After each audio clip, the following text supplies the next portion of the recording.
Cette vidéo de physique-chimie aborde le chapitre temps, mouvement et évolution et nous allons aborder les référentiels. Une première partie parlera de la notion de référentiel et dans un deuxième temps nous verrons les référentiels galiléens. Alors, pour comprendre ce que c'est un référentiel, je vais prendre l'exemple d'un train. Dans ce train, je vais y placer deux personnes. Entre eux, une table fixée comme on voit dans les trains. On va dire que le train roule à 300 km/h. Si je place un observateur à l'intérieur de ce train, vous ou moi, il verra la table immobile par rapport à lui. Mais si je prends un observateur à l'extérieur du train, il verra la table en mouvement, plus précisément à 300 km/h.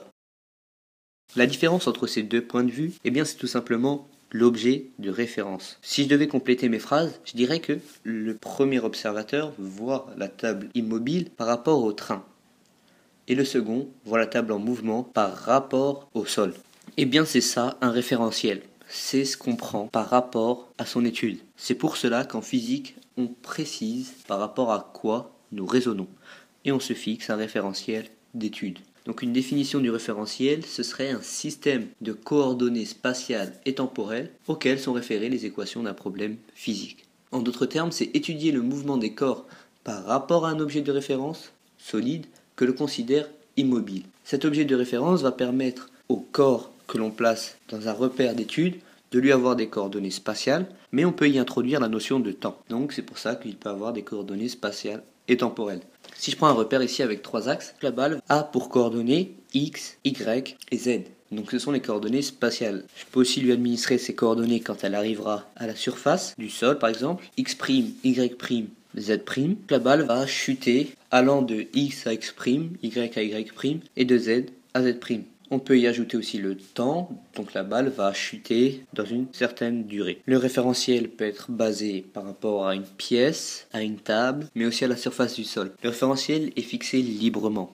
Trois référentiels importants sont à savoir. Le premier est le référentiel héliocentrique.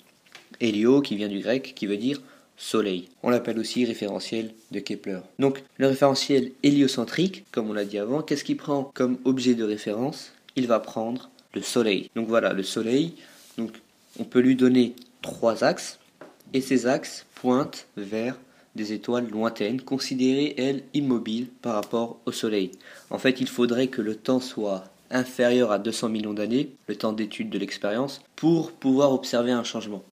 Le référentiel géocentrique, donc lui, géo, il va prendre comme objet de référence la Terre, à ne pas confondre avec le référentiel terrestre qui lui va prendre la surface de la Terre comme objet de référence. Donc un référentiel c'est quoi? C'est un solide de référence qui nous permet d'étudier le mouvement d'un point. Donc revenons à notre premier exemple. Dans le premier cas, le référentiel va être celui du train et dans le deuxième cas, le référentiel sera la surface du sol ou le référentiel terrestre comme on l'a vu.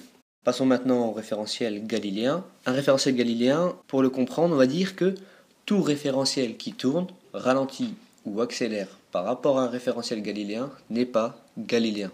Donc si je prends le Soleil ici avec ses trois axes, et ici la Terre lui-même avec ses trois axes, on sait que la Terre tourne sur elle-même et autour du Soleil, et donc on a défini que le référentiel héliocentrique était un référentiel galiléen, car considéré comme immobile. Et donc, comme le référentiel géocentrique tourne, le référentiel géocentrique n'est pas galiléen, sauf si l'étude ne dépasse pas quelques heures. Et ainsi, on néglige la rotation autour du Soleil. Donc en réduisant le temps d'étude, on peut considérer certains objets comme étant immobiles.